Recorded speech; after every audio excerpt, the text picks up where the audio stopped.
中葡論壇澳門常設秘書處舉辦第17屆中葡文化週葡語國家藝術作品展暨葡語國家文學作品新書發佈會。秘書長季先增表示，中山巡展成功吸引超過7萬名觀眾參觀，成功拓展咗中葡文化交流嘅廣度同深度。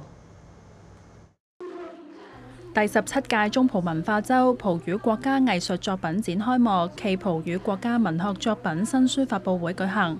中葡論壇澳門常設秘書處秘書長季先增致辭嘅時候表示，今次展覽係自上個月中山巡展之後嘅澳門站展出，中山巡展成功吸引超過7萬名觀眾參觀，為澳門站嘅成功舉辦奠定咗堅實基礎。而作品展展期去到11月18號。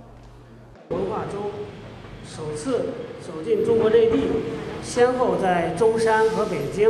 成功地舉辦了系列活動，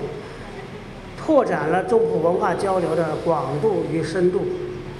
那麼今天時過1個多月，我們又再次回到了澳門，充分發揮澳門的中葡平台的獨特作用，推動中葡文化交流的持續深化。